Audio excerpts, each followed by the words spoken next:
नमस्कार दोस्तों, आप सभी का स्वागत है आपके अपने ही चैनल बेस्ट एजुकेशन पर।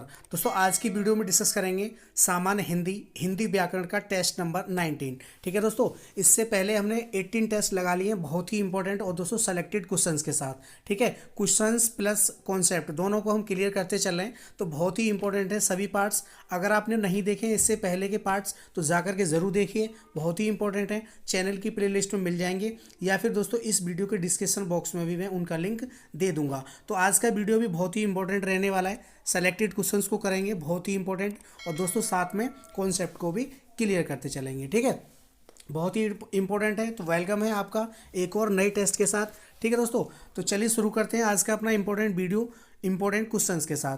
दोस्तों 30 क्वेश्चंस को डिस्कस करेंगे। आप लोग 30 में से कितने क्वेश्चंस को सही किए कमेंट ज़रूर करना। ठीक है, बहुत ही इंपॉर्टेंट है, ईमानदारी से। और सभी बहन सभी भाई से रिक्वेस्ट है कि आप लोग चैनल को सब्सक्राइब कर लीजिए और ज़्यादा से ज़्यादा दोस्तों में शेयर कर दीजिए। ठीक है दोस्तों, और वीडियो को लाइक ज़रूर कीजिए। बहुत ही कम वीडियो आप लोग लाइक कर रहे हैं, ये बात सही नहीं है। ठीक है दोस्तों, तो वीडियो को लाइक ज़रूर करिए दोस्तों। ठीक है दोस्तों, तो चलिए शुरू करते हैं आज का अपना इंपॉर्टेंट वीडियो इंपॉर्टेंट क्वेश्चंस के साथ। उत्तर प्रदेश पुलिस के लिए रामबाण क्वेश्चंस हैं, रामबाण वीडियोज़ हैं, क्योंकि दोस्तों क्वेश्चन के साथ साथ हम कॉन्सेप्ट भी क्लियर करते चल रहे हैं। और कॉन्सेप्ट वाली क्लास ज़रूर देखिए, 7 बजे रोजाना कॉन्सेप्ट की क्लास भी हमारी अपलोड हो रही है। हिंदी व्याकरण का प्रत्येक चैप्टर में उसमें डिस्कस कर रहा हूँ दोस्तों। ठीक है, तो बहुत ही इंपॉर्टेंट है, उनको भी जाके ज़रूर देखिए। तो चलिए शुरू करते हैं आज का अपना इंपॉर्टेंट वीडियो बिना किसी देरी के इंपॉर्टेंट क्वेश्चंस के साथ। क्वेश्चन नंबर 1 है आपकी स्क्रीन पर, संयुक्त क्रिया का उदाहरण कौन सा वाक्य है। संयुक्त क्रिया, संयुक्त क्रिया की बात हुई है दोस्तों यहाँ पर। संयुक्त क्रिया का उदाहरण कौन सा वाक्य है दोस्तों, बताइए दोस्तों यहाँ पर कौन सा ऑप्शन सही हो जाएगा। रस्सी जल गई, सीमा पढ़ रही है, तुम प्रतिदिन अपने पढ़ने आया करो, बच्चा सोता है। बताइए किस वाक्य में संयुक्त क्रिया है। दोस्तों हम जान लेते हैं संयुक्त क्रिया होती क्या है। संयुक्त क्रिया, जिस वाक्य में दो क्रियाएं एक साथ प्रयोग होती हैं वही हमारी संयुक्त क्रिया कहलाती है। ठीक है, नोट डाउन कर लीजिए, कॉपी और पेंसिल लेके ज़रूर बैठिए। ठीक है, जो भी इंपॉर्टेंट डेफिनेशन होंगी उनको आप नोट डाउन करते जाइए दोस्तों। ठीक है, संयुक्त क्रिया, जिस क्रिया में दो क्रियाएं एक साथ प्रयोग होती हैं वही हमारी संयुक्त क्रिया कहलाती हैं। तो दोस्तों हमारा वाक्य नंबर सी जो है, हमारा ऑप्शन नंबर सी, तुम प्रतिदिन पढ़ने आया करो। तो दोस्तों इसमें पढ़ने और दोस्तों आया करो दो क्रियाएं एक साथ प्रयोग हो रही हैं, तो हमारा यही ऑप्शन बिल्कुल सही हो जाएगा, तुम प्रतिदिन पढ़ने आया करो। तो संयुक्त क्रिया का जो उदाहरण होगा वाक्य हमारा सी हो जाएगा। ठीक है दोस्तों, तो यहाँ पर हमारा सी ऑप्शन बिल्कुल राइट हो जाएगा। चलिए नेक्स्ट क्वेश्चन, बहुत ही इंपॉर्टेंट क्वेश्चंस की सीरीज करा रहा हूँ, तो आप लोग जरूर जुड़िए। उत्तर प्रदेश पुलिस के लिए रामबाण है। वैसे आप किसी भी परीक्षा की तैयारी कर रहे हैं, एस टेट हो गया मतलब सुपर टेट, यूपी टेट हो गया, सी टेट हो गया, सी टेट में आपके कंटेंट के क्वेश्चंस पूछे जाते हैं, ऐसा नहीं कि पेडागोजी ही पूछी जाए खाली, है ना। तो सभी परीक्षाओं के लिए इंपॉर्टेंट है। यूपी ऐसा ही हो गया। ठीक है दोस्तों, यूपी पुलिस की हम तैयारी कर ही रहे हैं, एसएससी जीडी हो गया, सभी के लिए समान रूप से इंपॉर्टेंट है। आप किसी भी परीक्षा की तैयारी कर रहे हैं जहाँ पर भी आपका हिंदी सब्जेक्ट पूछा जाता है, सभी के लिए बहुत ही इंपॉर्टेंट है ये टेस्ट। ठीक है, तो आप लोग चैनल से जुड़े रहिए, चैनल को सब्सक्राइब कर लीजिए। अगर आपने नहीं किया है तो चैनल को सब्सक्राइब कर लो, साथ में बेल आइकन प्रेस कर लो, जिससे कि सभी वीडियोस का नोटिफिकेशन आपको सबसे पहले मिले। ठीक है दोस्तों, चलिए क्वेश्चन नंबर 2 देखते हैं। क्वेश्चन नंबर 2 है, सरल या फिर साधारण। सरल या साधारण वाक्य किसे कहते हैं। जो छोटा हो, जिसका अर्थ सरलता से समझ में आ जाए, जिसमें एक कर्ता और अनेक क्रियाएं हों, या दोस्तों जिसमें एक उद्देश्य, एक विधेय और दोस्तों एक ही क्रिया हो। बताइए यहाँ पर कौन सा ऑप्शन सही हो जाएगा। तो दोस्तों हमारा ऑप्शन नंबर सी जो है बिल्कुल राइट हो जाएगा, ऑप्शन नंबर सी। ठीक है, जिसमें एक उद्देश्य मतलब एक कर्ता, एक विधेय मतलब एक कर्म और दोस्तों एक ही क्रिया हो, वही हमारा कैसा हो जाएगा, सरल वाक्य या फिर साधारण वाक्य हो जाएगा। सरल वाक्य कैसे कहते हैं, जिस वाक्य में एक ही क्रिया हो उसी को दोस्तों हम सरल वाक्य कहते हैं। बात करें दोस्तों हम वाक्य की, तो वाक्य रचना की दृष्टि से हमारे 3 प्रकार के होते हैं। सरल वाक्य, ठीक है दोस्तों, इनको आप नोट डाउन कर लीजिए। सरल वाक्य, मिश्रित वाक्य और दोस्तों संयुक्त वाक्य। ठीक है, किसकी रचना के हिसाब से। संयुक्त वाक्य रचना के हिसाब से हमारे 3 प्रकार के वाक्य होते हैं, और दोस्तों अर्थ की दृष्टि से हमारे 8 प्रकार के वाक्य होते हैं, 8 भेद होते हैं। ठीक है, तो ये भी आप याद करिए। अच्छे से नोट डाउन कर लीजिए। बाकी का वीडियो आज 7 बजे मैंने अपलोड कर दिया है, अगर आपने नहीं देखा है तो जाकर जरूर देखिए, बहुत ही इंपॉर्टेंट है। पूरा चैप्टर समाप्त कर दिया एक ही वीडियो में, ठीक है, अच्छे से समझाया। और ऐसा वीडियो कि एक बार पढ़ लिया आपने तो उसके बाद में आपको फिर क्वेश्चंस लगाने में कोई भी दिक्कत नहीं होगी। तो यहाँ पर हमारा सी ऑप्शन बिल्कुल राइट हो जाएगा। नेक्स्ट क्वेश्चन, प्रश्न नंबर 3। प्रश्न नंबर 3 है, मोहन बाजार जा रहा है, इस वाक्य में उद्देश्य है। उद्देश्य पूछा गया है। उद्देश्य मतलब दोस्तों कर्ता, ठीक है दोस्तों, कर्ता पूछा गया। आप लोग आसानी से समझ गए होंगे। उद्देश्य को हम, कर्ता को दोस्तों हम उद्देश्य भी बोलते हैं, ठीक है। तो मोहन बाजार जा रहा है, मोहन खरीदारी, घूमना या फिर बाजार, बताइए इसमें उद्देश्य कौन सा है। तो दोस्तों उद्देश्य जो हो जाएगा हमारा मोहन हो जाएगा, ठीक है दोस्तों। तो यहाँ पर हमारा ए ऑप्शन बिल्कुल राइट हो जाएगा। मोहन जो है उद्देश्य है, और दोस्तों बाजार जो है वो कर्म है, ठीक है, और क्रिया क्या है, रहा है। यहाँ पर हमारा रहा है जो है क्रिया हो जाएगी। तो ए ऑप्शन बिल्कुल राइट हो जाएगा। नेक्स्ट क्वेश्चन, प्रश्न नंबर 4। प्रश्न नंबर 4 है, निम्न में से मिश्रित वाक्य है। दोस्तों मिश्रित वाक्य पूछा है हमसे। वर्षा हो रही है, मैं पढ़ता हूँ और वह खेलता है, सुधीर पढ़ता है, मैंने सुना है कि नीना पास हो गई है। बताइए कौन सा ऑप्शन यहाँ पर सही हो जाएगा। क्वेश्चन नंबर 4 के लिए कौन सा ऑप्शन सही हो जाएगा। मिश्रित वाक्य का उदाहरण पूछा है हमसे दोस्तों। मिश्रित वाक्य कौन से होते हैं। मिश्रित वाक्य वे वाक्य होते हैं दोस्तों जिस वाक्य में एक मुख्य वाक्य के साथ एक या एक से अधिक उपवाक्य जुड़े हों, उन्हें दोस्तों हम मिश्र वाक्य कहते हैं, ठीक है। एक मुख्य वाक्य के साथ एक या एक से अधिक उपवाक्य जुड़े हैं, उसी को हम मिश्रित वाक्य कहते हैं। तो यहाँ पर हमारा ऑप्शन नंबर डी बिल्कुल राइट हो जाता है। मैंने सुना है कि से जुड़ रहा है, नीना पास हो गई है, ठीक है। तो यहाँ पर मैंने सुना है ये आपका मुख्य वाक्य हो गया, इसके साथ एक उपवाक्य जुड़ा हुआ है, नीना पास हो गई है, ठीक है दोस्तों, उपवाक्य, ठीक है दोस्तों। तो योजक चिन्ह हमारा की जो है की इससे जुड़ा हुआ है। तो यहाँ पर हमारा डी ऑप्शन बिल्कुल राइट हो जाएगा, ठीक है दोस्तों। आई होप अच्छे से समझ में आ गया होगा। चलिए नेक्स्ट क्वेश्चन देख लेते हैं। Question number 5। क्वेश्चन नंबर 5 है, किसी के कथन को उद्धृत करते समय किस विराम चिन्ह का प्रयोग किया जाता है। किसी के कथन को उद्धृत करते समय किस विराम चिन्ह का प्रयोग किया जाता है। विस्मयवाचक, अवतरण या उद्धरण चिन्ह, प्रश्नवाचक चिन्ह या फिर निर्देशक चिन्ह। बताइए कौन सा ऑप्शन यहाँ पर सही हो जाएगा। तो दोस्तों यहाँ पर हमारा ऑप्शन नंबर बी बिल्कुल राइट हो जाएगा, अवतरण चिन्ह, अवतरण या फिर दोस्तों उद्धरण चिन्ह, ठीक है। तो यहाँ पर बी ऑप्शन हमारा बिल्कुल राइट हो जाएगा। नेक्स्ट क्वेश्चन, प्रश्न नंबर 6। प्रश्न नंबर 6 है, सही विराम चिन्हों वाला वाक्य है। सही विराम चिन्हों वाला वाक्य पूछा है हमसे दोस्तों, कौन सा हो जाएगा। जो पत्र आया है, इसमें दोस्तों डैश लगा हुआ है, कहाँ है, प्रश्नवाचक चिन्ह भी है, ठीक है। जो पत्र आया है, पूर्ण विराम, कहाँ है, प्रश्नवाचक चिन्ह लगा हुआ है। जो पत्र आया है, कॉमा, कहाँ है, पूर्ण विराम। जो पत्र आया है, इसमें दोस्तों कॉमा है, कहाँ है, इसमें भी कॉमा है। तो बताइए कौन सा यहाँ पर कौन सा वाक्य हमारा सही है, सही विराम चिन्हों वाला वाक्य कौन सा है। तो दोस्तों ये हमारा यहाँ पर ऑप्शन नंबर ए जो है बिल्कुल राइट हो जाएगा। ऑप्शन नंबर ए, जो पत्र आया है, कॉमा, कहाँ है, प्रश्नवाचक चिन्ह भी होगा, ठीक है, क्योंकि हम प्रश्न कर रहे हैं इसमें, ठीक है। तो यहाँ पर हमारा ए ऑप्शन बिल्कुल राइट हो जाता है। नेक्स्ट क्वेश्चन, प्रश्न नंबर 7। प्रश्न नंबर 7 है, शेर को सामने देखकर खाली जगह, ये वाक्य किस मुहावरे से पूर्णतः होगा। दोस्तों इसमें दोस्तों कौन सा मुहावरा हम पुट करें खाली जगह में, क्योंकि ये मुहावरा पूर्ण हो जाए। मैं 7वें आसमान पर पहुंच गया, मैं आग बबूला हो उठा, मैंने आसमान सिर पर उठा लिया, या फिर मेरे प्राण सूख गए। शेर को सामने देखकर खाली जगह में दोस्तों क्या आएगा, बहुत ही इंपॉर्टेंट क्वेश्चन है। तो दोस्तों हमारा ऑप्शन नंबर डी बिल्कुल राइट हो जाता है, मेरे प्राण सूख गए, ठीक है। खाली जगह में क्या आएगा, मेरे प्राण सूख गए। शेर को सामने देखकर मेरे प्राण सूख गए, ठीक है। तो यहाँ पर हमारा डी ऑप्शन बिल्कुल राइट हो जाएगा। चलिए नेक्स्ट क्वेश्चन, प्रश्न नंबर 8।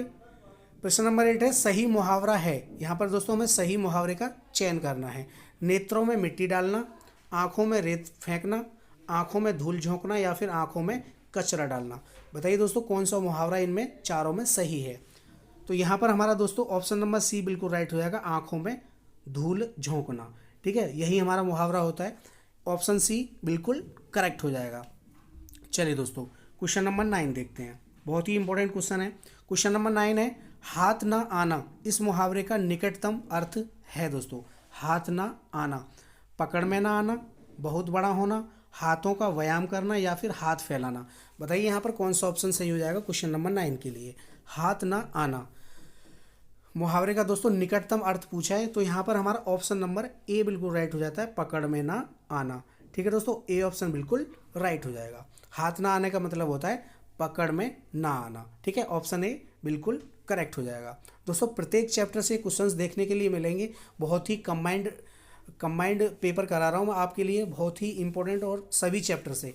तो वीडियो को अंत तक जरूर देखें, लास्ट में कमेंट करके जरूर बताना आपने 30 में से कितने क्वेश्चंस को सही किया। ठीक है दोस्तों, 30 क्वेश्चन कराएंगे और उसमें आपको टेस्ट लगाना है, तो बताना कितने क्वेश्चंस को आप लोगों ने सही किया। कमेंट जरूर करना ईमानदारी से, और दोस्तों ईमानदारी से वीडियो को शेयर जरूर कर दीजिए, लाइक कर दीजिए। ठीक है दोस्तों, चैनल पे पहली बार है तो चैनल को सब्सक्राइब कर लीजिए, बहुत ही बेनिफिट होने वाला है, आपकी तैयारी बहुत ही अच्छी लेवल की हो जाएगी। 37 में से 37 क्वेश्चंस आप लोग सही करके आएंगे अगर अच्छे से आपने तैयारी करी तो। ठीक है, क्योंकि प्रत्येक चैप्टर से हम क्वेश्चन कर रहे हैं दोस्तों, चाहे आपका साहित्य से हो गया, रचनाओं से, ठीक है, और आपके संधि हो गई, वर्णमाला हो गई, शब्द हो गया, पर्यायवाची हो गए, विलोम शब्द हो गए, है ना, शुद्ध वाक्य हो गए, वाक्य शुद्ध, और दोस्तों आपके रिक्त स्थान हो गए, सभी से आपको देखने के लिए क्वेश्चंस मिलेंगे। तो वीडियो को पूरा ज़रूर देखिए और अच्छे से वीडियो की वॉच कीजिए, और सभी इससे पहले के जो भी पार्ट्स हैं उनको भी ज़रूर देखिए। ठीक है, बहुत ही बेनिफिट होगा, कहीं से कोई नोट्स खरीदने की ज़रूरत नहीं है, मैं फ्री में आपको लिए नोट्स दे रहा हूँ। 7 बजे वाली क्लास में हिंदी व्याकरण डिस्कस कर रहे हैं, फ्री में कराऊंगा, कहीं से पैसे से परचेज़ करने की ज़रूरत नहीं है। आप लोग जुड़े रहिए बस, और ज़्यादा से ज़्यादा दोस्तों में शेयर करते रहिए। ठीक है, चलिए नेक्स्ट क्वेश्चन देख लेते हैं, क्वेश्चन नंबर 10। क्वेश्चन नंबर 10 है सिर फिर जाना का अभिप्राय है दोस्तों। सिर फिर जाना, इसका दोस्तों अभिप्राय क्या है। चक्कर आ जाना, अहंकारी होना, सरदर्द होना या फिर पीछे मुड़कर देखने लगना। बताइए यहाँ पर कौन सा ऑप्शन सही हो जाएगा क्वेश्चन नंबर 10 के लिए। तो यहाँ पर हमारा ऑप्शन नंबर बी बिल्कुल राइट हो जाता है। सिर फिर जाने का मतलब होता है अहंकारी हो जाना। ठीक है, अहंकारी हो जाना, तो यहाँ पर बी ऑप्शन बिल्कुल राइट हो जाएगा। चलिए नेक्स्ट क्वेश्चन देख लेते हैं, क्वेश्चन नंबर 11। ताजमहल खाली जगह का अद्भुत नमूना है। खाली जगह में दोस्तों क्या आएगा, रिक्त स्थान भरना है हमको, शिल्पकला, मूर्तिकला, चित्रकला या फिर स्थापत्य कला। बताइए कौन सा ऑप्शन यहाँ पर सही हो जाएगा। ताजमहल जो है, तो दोस्तों यहाँ पर हमारा ऑप्शन नंबर डी बिल्कुल राइट हो जाता है, स्थापत्य कला। ठीक है, स्थापत्य कला का अद्भुत नमूना है ताजमहल, स्थापत्य कला का अद्भुत नमूना है, तो इसमें स्थापत्य आ जाएगा, तो यहाँ पर हमारा डी ऑप्शन बिल्कुल राइट हो जाएगा। ठीक है दोस्तों, चलिए नेक्स्ट क्वेश्चन देख लेते हैं, क्वेश्चन नंबर 12। क्वेश्चन नंबर 12 है वनवास में कौन सा समास है। इंपॉर्टेंट क्वेश्चन है दोस्तों, वनवास में कौन सा समास है। बताइए दोस्तों कौन सा ऑप्शन सही हो जाएगा, तत्पुरुष, कर्मधार, द्वंद्व या फिर बहुब्री। बताइए दोस्तों कौन सा ऑप्शन सही हो जाएगा। वनवास, ठीक है, इसका जब हम समास विग्रह करेंगे तो क्या हो जाएगा दोस्तों, वन में बास। ठीक है दोस्तों, क्या आ जाएगा, वन में बास, ये हमारा समास विग्रह हो जाएगा। इसमें दोस्तों मैं विभक्ति का लोप हो रहा है। मैं विभक्ति किस में आती है, किस कारक में आती है, तो दोस्तों मैं विभक्ति जो होती है ये हमारी अधिकरण कारक की विभक्ति है। ठीक है दोस्तों, किसकी है, अधिकरण कारक की। ठीक है, तो यहाँ पर कौन सा ऑप्शन सही हो जाएगा, ऑप्शन नंबर ए बिल्कुल राइट हो जाएगा, तत्पुरुष समास। ये हमारा तत्पुरुष समास का उदाहरण है, तत्पुरुष अधिकरण समास का, अधिकरण तत्पुरुष समास का उदाहरण है, वन में बास। ठीक है, तो अधिकरण की विभक्ति में का इसमें लोप हो रहा है, तो यहाँ पर हमारा ऑप्शन नंबर ए बिल्कुल राइट हो जाएगा। समास जो है हमारे दोस्तों 6 प्रकार के होते हैं। ठीक है, तत्पुरुष समास, इसमें दोस्तों उत्तर पद प्रधान होता है, पहला पद गौण, उत्तर पद प्रधान होता है। ठीक है, तो ये हमारा ऑप्शन नंबर ए बिल्कुल राइट हो जाएगा। चलिए नेक्स्ट क्वेश्चन देख लेते हैं, क्वेश्चन नंबर 13। क्वेश्चन नंबर 13 है मृगनयन में कौन सा समास है। इंपॉर्टेंट है दोस्तों, मृगनयन में कौन सा समास है दोस्तों। बताइए, अव्ययीभाव, तत्पुरुष या फिर कर्मधार या फिर बहुव्रीहि। बताइए आपका कौन सा ऑप्शन यहाँ पर सही हो जाएगा।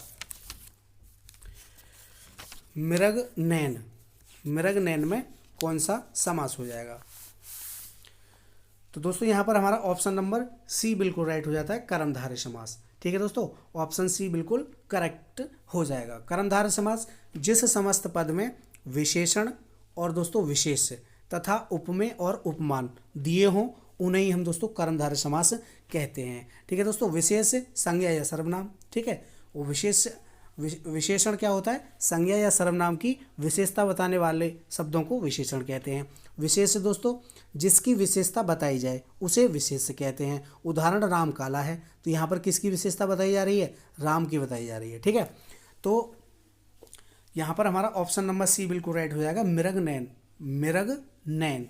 ठीक है, तो यहाँ पर हमारा ऑप्शन नंबर सी बिल्कुल राइट हो जाएगा, कर्मधारय समास। मृग नैन में कौन सा समास है, कर्मधारय समास हो जाएगा। ठीक है दोस्तों, चलिए नेक्स्ट क्वेश्चन देख लेते हैं। क्वेश्चन नंबर 14, क्वेश्चन नंबर 14 है, धर्मार्थ में कौन सी संधि है दोस्तों, धर्मार्थ में कौन सी संधि है दोस्तों। ऑप्शन ए गुण संधि, ऑप्शन बी दीर्घ संधि, ऑप्शन सी अयादि, या फिर ऑप्शन डी व्यंजन संधि। बताइए दोस्तों कौन सा ऑप्शन यहाँ पर सही हो जाएगा। तो दोस्तों हमारा ऑप्शन नंबर कौन सा सही हो जाएगा, तो दोस्तों ऑप्शन नंबर हमारा बी जो है बिल्कुल राइट हो जाएगा। ऑप्शन बी बिल्कुल करेक्ट हो जाएगा। धर्मार्थ में दोस्तों हमारी दीर्घ संधि हो जाएगी। ठीक है, जब इसका संधि विच्छेद करेंगे तो क्या हो जाएगा दोस्तों, धर्म धन अर्थ। ठीक है दोस्तों, क्या हो जाएगा, धर्म धन अर्थ। तो यहाँ पर हमारा छोटा आ प्लस यहाँ वाला छोटा आ दोनों मिलकर के क्या कर रहे हैं, दीर्घ आ बना रहे हैं। ठीक है, तो ये हमारा गुण संधि का उदाहरण है, गुण संधि का नियम है। ठीक, दीर्घ संधि का नियम है। तो यहाँ पर हमारा ऑप्शन नंबर बी जो है बिल्कुल राइट हो जाएगा, दीर्घ संधि का उदाहरण है। धर्मार्थ में कौन सी संधि हो जाएगी, दीर्घ संधि हो जाएगी। ठीक है, धर्म धन अर्थ अर्थात धर्मार्थ। तो यहाँ पर बी ऑप्शन बिल्कुल राइट हो जाएगा। ठीक है दोस्तों, ये स्वर संधि का उदाहरण है। वैसे स्वर दीर्घ संधि का, स्वर संधि हमारे दोस्तों 5 प्रकार की होती हैं, ये भी आप याद रखिएगा। ठीक है, दीर्घ संधि, गुण संधि, वृद्धि संधि, अयादि संधि और दोस्तों यण संधि, ये हमारी 5 प्रकार की स्वर संधियाँ होती हैं। उनमें से ही एक दीर्घ संधि है हमारी पहली वाली, उसी का ये उदाहरण है। ठीक है, तो बी ऑप्शन हमारा बिल्कुल राइट हो जाएगा। नेक्स्ट क्वेश्चन, प्रश्न नंबर 15, आ बैल मुझे मार का अर्थ है दोस्तों। आ बैल मुझे मार का अर्थ क्या है, छेड़छाड़ करना, जानबूझकर मुसीबत में पड़ना, बलशाली के सामने वीरता दिखाना, या फिर कायर होते हुए भी वीरता का प्रदर्शन करना। बताइए यहाँ पर कौन सा ऑप्शन हमारा सही हो जाएगा, आ बैल मुझे मार। तो यहाँ पर दोस्तों हमारा बी ऑप्शन बिल्कुल राइट हो जाएगा, जानबूझकर मुसीबत में पड़ना। बी ऑप्शन बिल्कुल राइट हो जाएगा। चलिए नेक्स्ट क्वेश्चन देख लेते हैं। क्वेश्चन नंबर 16, क्वेश्चन नंबर 16 है, निम्नलिखित में कौन स्वर नहीं है। हमसे पूछा है दोस्तों स्वर नहीं है। ठीक है, कौन स्वर नहीं है। बात करें दोस्तों हम स्वर की, तो स्वर वे वर्ण होते हैं जिनको हम स्वतंत्र रूप से बोलते हैं। स्वर वे वर्ण जिनको स्वतंत्र रूप से बोला जाता है स्वर कहलाते हैं। ठीक है, स्वर हमारे 11 होते हैं। ठीक है दोस्तों, तो यहाँ पर पूछा है हमसे कौन सा स्वर नहीं है। अ उ ए, ये तीनों हमारे दोस्तों स्वर हैं। ठीक है दोस्तों, लेकिन जो या है निया जो है दोस्तों ये हमारा स्वर नहीं है, ये हमारा क्या है, स्पर्शी व्यंजन है। ठीक है दोस्तों, कैसा है, स्पर्शी व्यंजन है। और दोस्तों ये हमारा च वर्ग के अंतर्गत आता है। ठीक है दोस्तों, किसके अंतर्गत आता है, च वर्ग के अंतर्गत आता है। ठीक है, बात करें हम व्यंजन की, तो व्यंजन हमारे जो स्पर्शी व्यंजन जो होते हैं उनकी संख्या दोस्तों 25 होती है। का से लेकर के और माँ तक के सभी हमारे स्पर्शी व्यंजन के अंतर्गत आते हैं। 25 होते हैं, 5 वर्ग होते हैं, प्रत्येक वर्ग में 5 वर्ण होते हैं दोस्तों। ठीक है दोस्तों, और हमारे व्यंजनों की संख्या कितनी होती है, टोटल 33 व्यंजन होते हैं। और स्वर कितने होते हैं, हमारे 11 स्वर होते हैं हिंदी वर्णमाला में। ठीक है, तो यहाँ पर हमारा डी ऑप्शन बिल्कुल राइट हो जाएगा, निया जो है ये हमारा स्वर नहीं है। चलिए नेक्स्ट क्वेश्चन, प्रश्न नंबर 17, प्रश्न नंबर 17 है, निम्नलिखित में कौन टे वर्ग नहीं है। टे वर्ग पूछा है हमसे दोस्तों, टे वर्ग नहीं है। ठीक है, तो टे वर्ग के अंतर्गत हमारे 5 आते हैं, टे ठे और आपका डे ढे और दोस्तों अणे, ये 5 वर्ण आते हैं। इनका जो उच्चारण होता है वो दोस्तों मूर्धा से होता है। ठीक है, मूर्धा से होता है। तो हमसे पूछा गया कि इसमें टे वर्ग नहीं है, तो दोस्तों ठे है और ढे भी है आपका और अणे भी है, ये तीनों तो हमारे टे वर्ग के उदाहरण हो गए। लेकिन घे जो है ये हमारा टे वर्ग का उदाहरण नहीं है, ये दोस्तों के वर्ग का उदाहरण है। ठीक है दोस्तों, किसका है, के वर्ग का, के खे गे घे अणे। ठीक है, और के वर्ग का जो उच्चारण स्थान होता है वो दोस्तों कंठ होता है। ठीक है, तो यहाँ पर हमारा डी ऑप्शन बिल्कुल राइट हो जाएगा। चलिए नेक्स्ट क्वेश्चन देख लेते हैं। क्वेश्चन नंबर 18, क्वेश्चन नंबर 18 है, कारक के कितने भेद होते हैं। कारक 2 है दोस्तों, कितने प्रकार के होते हैं, 7, 8, 9 या फिर 10। बताइए यहाँ पर कौन सा ऑप्शन सही हो जाएगा, क्वेश्चन नंबर 18। तो यहाँ पर दोस्तों हमारा ऑप्शन नंबर बी बिल्कुल राइट हो जाता है 8। ठीक है दोस्तों, कारकों की संख्या जो होती है वो दोस्तों 8 होती है। ठीक है, कौन कौन से होते हैं? कर्ता, कर्म, करण, संप्रदान, अपादान, संबंध, अधिकरण और दोस्तों संबोधन कारक। ये हमारे 8 प्रकार के कारक होते हैं, इनको आप नोट डाउन कर लीजिए अच्छे से। ठीक है दोस्तों, तो यहाँ पर हमारा बी ऑप्शन बिल्कुल राइट हो जाएगा, 8 कारक होते हैं, तो बी ऑप्शन बिल्कुल करेक्ट हो जाएगा। नेक्स्ट क्वेश्चन, प्रश्न नंबर 19। प्रश्न नंबर 19 है नेत्री शब्द का पुल्लिंग रूप है दोस्तों। नेत्री का हमसे पुल्लिंग पूछा है। नेत्री जो है हमारा, ये दोस्तों हमारा स्त्रीलिंग है। ठीक है, तो नेत्री का क्या हो जाएगा? नेता, नेत्र, नितिन या फिर नेताइन। बताइए कौन सा ऑप्शन सही हो जाएगा? तो दोस्तों नेत्री का क्या हो जाएगा? नेता हो जाएगा। ठीक है दोस्तों, क्या हो जाएगा? नेत्री का पुल्लिंग नेता। ठीक है, तो यहाँ पर हमारा ए ऑप्शन बिल्कुल राइट हो जाएगा। चलिए नेक्स्ट क्वेश्चन देख लेते हैं। Question number 20। क्वेश्चन नंबर 20 है तू डाल डाल मैं पात पात का दोस्तों अर्थ क्या है? बहुत ही इंपॉर्टेंट है, मुहावरा है। तू डाल डाल मैं पात पात, इसका दोस्तों अर्थ क्या होगा? दोनों विद्वान, दोनों तत्वज्ञ, दोनों मूर्ख या फिर दोनों चालाक। बताइए कौन सा ऑप्शन यहाँ पर सही हो जाएगा? तो यहाँ पर हमारा ऑप्शन नंबर डी बिल्कुल राइट हो जाता है, दोनों चालाक। ठीक है, ऑप्शन डी बिल्कुल करेक्ट हो जाएगा। तू डाल डाल में पात पात, इसका अर्थ होता है दोनों ही चालाक। ठीक है, चलिए नेक्स्ट क्वेश्चन देख लेते हैं। Question number 21। क्वेश्चन नंबर 21 है दोस्तों, 21 क्वेश्चन हो गया। आपने वीडियो को लाइक नहीं किया है, वीडियो को लाइक कर दीजिए और ज़्यादा से ज़्यादा दोस्तों में शेयर भी कर दीजिए। ठीक है, बहुत ही इंपॉर्टेंट टेस्ट करा रहा हूँ आप लोगों के लिए। क्वेश्चन नंबर 21 है एकल का विलोम शब्द है। एकल का विलोम क्या होगा? बहुलक, पर्याप्त, उपयुक्त या फिर अकेला। तो दोस्तों एकल का जो विलोम होगा वो दोस्तों बहुल होगा। बहुलक नहीं है, वो बहुल है। ठीक है, बहुल। तो यहाँ पर हमारा ए ऑप्शन बिल्कुल राइट हो जाएगा। चलिए नेक्स्ट क्वेश्चन, प्रश्न नंबर 22। प्रश्न नंबर 22 है कोलू का बैल होना, इसका दोस्तों अर्थ पूछा गया हमसे, मुहावरा है कोलू का बैल होना। बुरी तरह काम में लगे रहना, मन लगाकर काम नहीं करना, निर्धन होना, बहुत दिन बाद दिखाई देना। बताइए कौन सा ऑप्शन यहाँ पर सही हो जाएगा?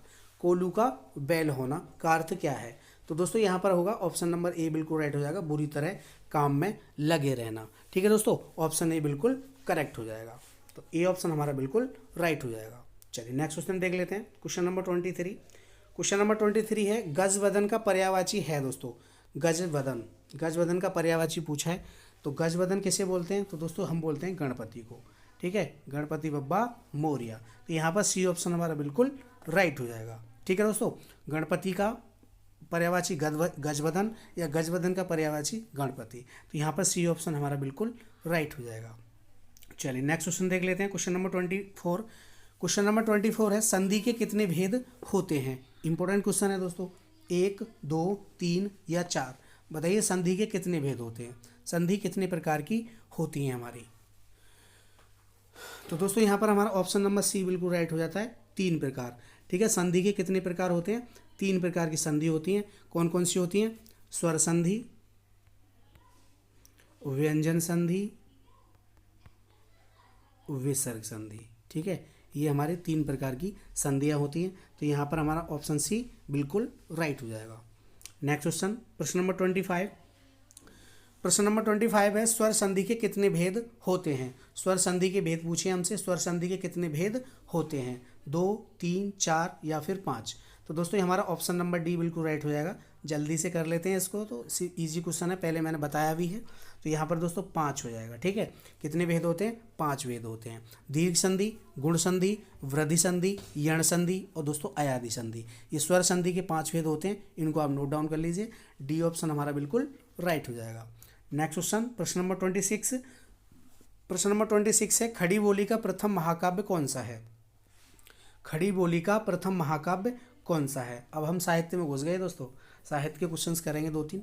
सही, बिल्कुल सही क्वेश्चंस करा रहा हूँ, इंपॉर्टेंट क्वेश्चंस करा रहा हूँ, ज़रूर तैयार कीजिएगा।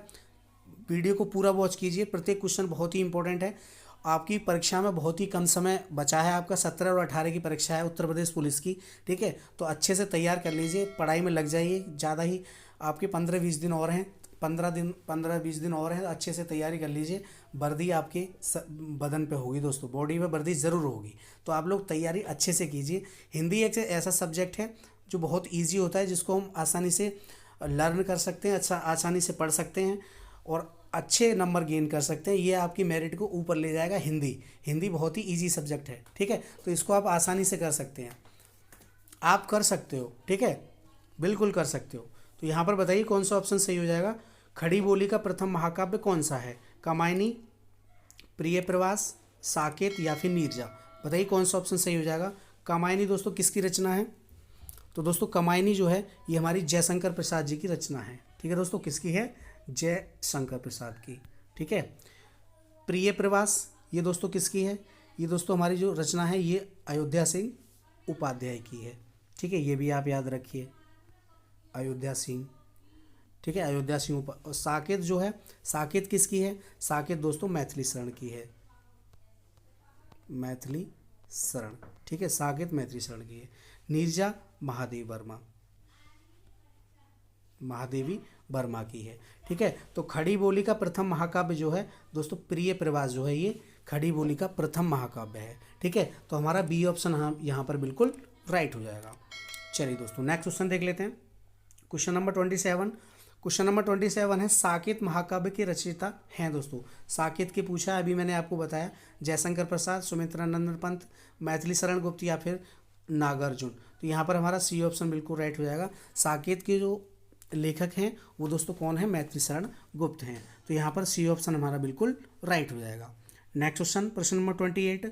प्रश्न नंबर 28 है अशुद्ध वाक्य का चयन कीजिए। अशुद्ध वाक्य देखना है इसमें हमें। कामायनी उच्च कोटि का काव्य है, माता पिता पूजनीय हैं, आपका भविष्य उज्जवल हो, इस पुस्तक का नया संस्करण प्रकाशित हो रहा है। बताइए यहाँ पर हमें बताना है दोस्तों, अशुद्ध वाक्य का चयन करना है। तो दोस्तों यहाँ पर हमारा ऑप्शन नंबर बी जो है बिल्कुल राइट हो जाएगा, माता पिता पूजनीय हैं, ठीक है, ऑप्शन बी बिल्कुल करेक्ट हो जाएगा। अशुद्ध वाक्य का चयन करना है दोस्तों। कामायनी उच्च कोटि का काव्य है, ये बिल्कुल सही है।